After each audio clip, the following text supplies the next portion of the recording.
Hey guys, welcome in. This is the Obi Sports Talk Show. I am your host, Obi. As always, we just thank you for joining us. I know it's been a long time since we got out here and did a sports talk show video, but we wanted to break one down here tonight. And as we get ready for the Ohio State football season, we're going to try to do a lot more of these as we get ready to dive into the Ohio State football season. We're starting earlier again this year on Thursday next week on Thursday, and we're back into a full season of college football, pending everything goes well, and we can kind of put this COVID a little bit behind us and have fans back in the game. And I'm excited about Ohio State football, and I'm trying to get you guys excited about this team this year as well. A lot to talk about, and we'll break down Ohio State. I'll look a little bit about Minnesota. We'll kind of talk about the game a little bit next week, and we'll try to do a wrap-up show or something sometime over the weekend, next weekend, maybe try to get on here and just talk about how the game went and stuff like that, and kind of break it down that way. But let's just get right into it. Offensively, I've only written down a little bit of the offense, and I'll touch a little bit on the defense a little bit. But offensively, our strength this year is the offensive line. We have a lot of guys back on the offensive line. Mumford's back, Miller's back, Weipler's steps in at center. Paris Johnson Jr. saw some time last night at Pet Free. They're big boys with some experience, and they'll look to push people around, protect that quarterback, and open up the lanes for the running backs. The receivers. We have some of the best wide receivers in the country. The two standouts we know from last year are both back, Chris Olave and Garrett Wilson. And by their standards, it probably was a little bit more of a down year last year for them. Maybe not necessarily getting a whole lot of opportunity games to play and rack up yards, as he only had a Big Ten schedule. It was a shortened season. But Olave's back for his senior season. And just look for him to have a monster year, catching touchdown passes and racking up pass and receiving yards, along with Garrett Wilson. Both those guys are poised for monster years. And then it kind of comes a big thing is like we got several other guys that are going to step up this year and makes the big plays. Jackson Smith-Njigba, who he showed some of his talent last year, his speed and his great catch ability. If you remember, he had some great catches last season and really wowed us a lot last year. So we expect big things from him. Marvin Harrison Jr., you remember his dad when he played in the NFL. Maybe we don't remember much about him in college, but his son comes to Ohio State as a freshman, and he's already looked explosive. Looks like he's got good hands, just like his father, and you can kind of maybe expect some big plays from him as a freshman. And then you got Julian Fleming, who is trying to bounce back. He was injured last year and they get a chance to play. Looks to come in here and make a difference in the offense. So the sky's the limit for him. I mean, can he make an impact? Can he show what he can do? He was recruited as a high guy, and can he live up to that expectation and come back from the injury? At the tight end position, another strength for the Ohio State was Jeremy Ruckert is back, and he will continue to try to make a difference. Give defense nightmares with his great hands. He's a good blocker, and he's got good speed. We remember some great catches he's had over the years at Ohio State, and he's back. And then you got Cade Stover, another guy with good hands, and Gee Scott Jr., who was a receiver, has moved over the tight end spot. Both are developing quickly, and they're going to push for some playing time. Scott Jr. is quick and has awesome hands and has height, and that could play a factor. And again, two other guys that could make nightmares for the defense. The weakness really for this team is the running backs and having a new quarterback for this year. You know, we could be spoiled by some of the great running backs we've had at Ohio State, some of the great quarterbacks we've had over the years. So we kind of got a little bit of question mark. Master Teague appears to be the front runner because of being the veteran, but he needs to be more physical. At times last year, in the last couple of years he's been here, he just hasn't looked. Sometimes he doesn't look more physical enough. It doesn't run with authority, and he's not explosive and hitting the holes. One of the guys that was pretty stellar, impressive last year, but missed some time towards the end of the season due to COVID issues and stuff like that, is Mayan Williams. He's shown flashes last season as a freshman, and he continues to look pretty good in camp. He's been split time with Teague at number 1, so he may be to be the number 1 back. So again, can a young guy like that, can he continue to step up and roll and get himself better and be explosive and hit those holes? And another guy to watch for in this rotation would be Trayvon Henderson, a guy that they highly recruited. He comes to Ohio State, and a guy that has good speed, powerful like a Eddie George, Ezekiel Elliott type running back, but at times can get lazy and kind of showboaty when it comes to sometimes. So he's got to clean that up a little bit and come to play and continue to protect the football at all times and not be a showboat. Act like you've been there before kind of thing. So he's a guy to watch. And like I said, the quarterback position is new. We got a new face in there after having Justin Fields for 2 years, Cardell Jones, Dwayne Haskins, those guys that Braxton Miller. A new guy is in town, C.J. Stroud. He gains the trust from Day and the most rawest talent, they say. He definitely has the weapons. He could have a monster year, and records may fall on the opposite side. He's got an arm on him, which is good. But being a young guy with not a lot of experience, and didn't get a lot of playing time last year because of the limited amount of scheduling and how things played out. But he saw some action, and he's going to be pushed a little bit. You know, there's some guys behind him, Jack Miller, Kyle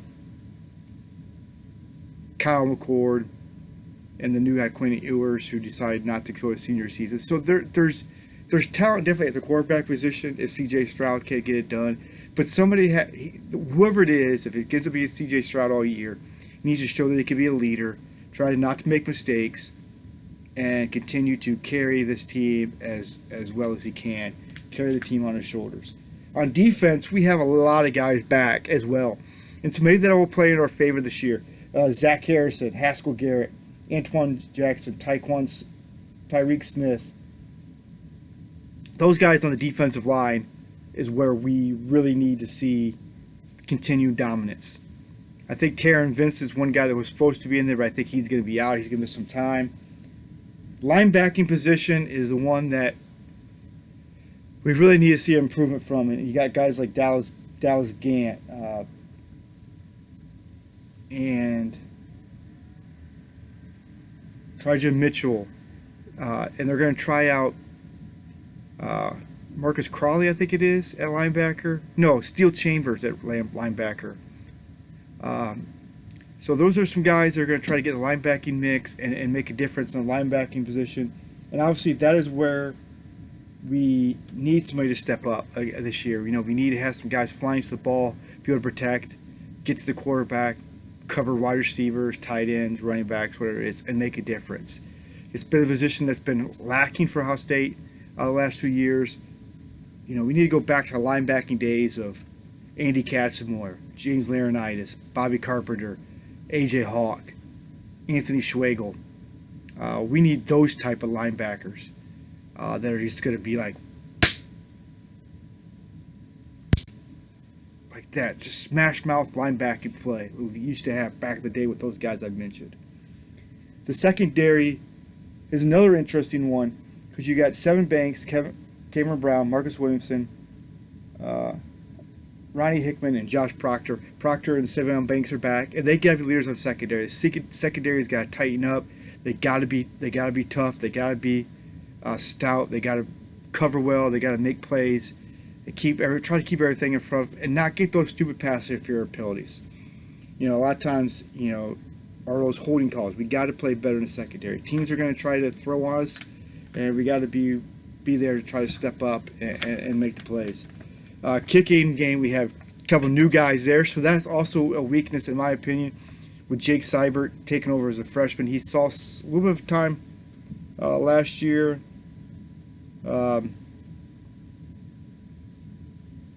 And then you got Jesse Micro as the punter. And then some guys to watch on this defense is this JT guy that we got transferred from USC and Jack Sawyer. Those two guys are going to see some time at defensive end, and they're both explosive defensive ends. probably some of the best defensive ends we've seen in a long time at Ohio State, from like the days like Will Smith and